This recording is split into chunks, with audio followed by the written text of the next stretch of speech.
Güzel ülkemiz Türkiye'nin sosyoekonomik büyümesini taşeron işi sağlamaktadır. Yani kamu şirket personelleri.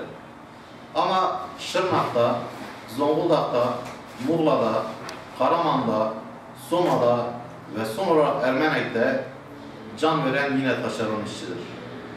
800 TL asgari ücretle bu ülkeyi büyütürken, ülkenin gelişmesini sağlarken, aile geçindirirken yine bu komik rakamlara karşılık can veren en değerli üretken yine taşeron işçidir.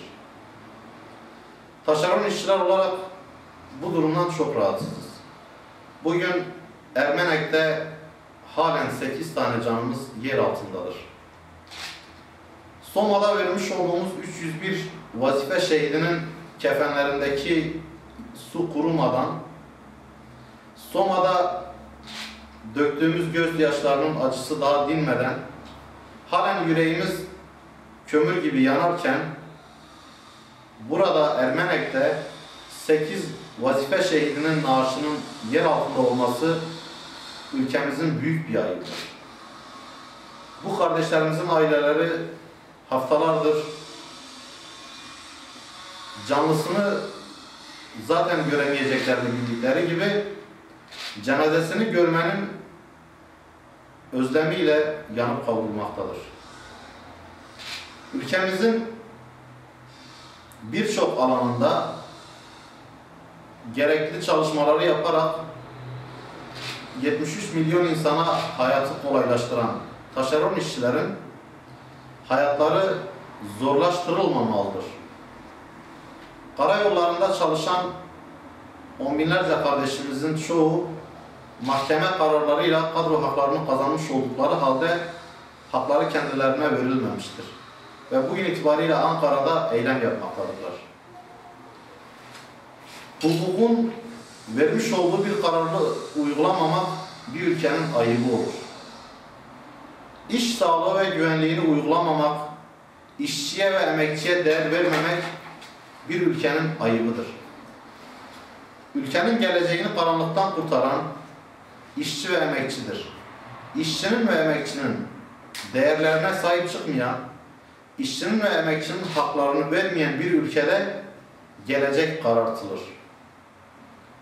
Bu anlamda bir an önce sağlık alanında, belediyelerde, karayollarında ve diğer alanlarda çalışan taşeron işçilerden mahkeme kararıyla hakkını kazanmış olanların, kadro hakkını elde etmiş olanların kadrolarının verilmesi ve geçmişe dönük kazanmış oldukları maddi kazanımların telafi edilmesini talep etmekteyiz.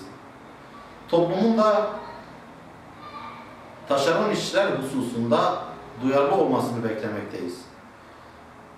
Yollarımızı, inşaatlarımızı, caddelerimizdeki temizliği, hastanelerde bakımı, sosyal hizmetlerde rehabiliteyi sağlayan ve ülkenin gelişmesini, büyümesini sağlayan taşeron işçilerin sorunlarına bu hizmetleri göz önünde bulundurmak kaydıyla toplumun da sahip çıkması gerektiğine inanıyoruz. Toplumun sorunlarımıza karşı duyarlı olmasını istiyoruz. Daha 2 gün önce fakültemiz önünde maaşlar ödenmedi diye eylem yaptık.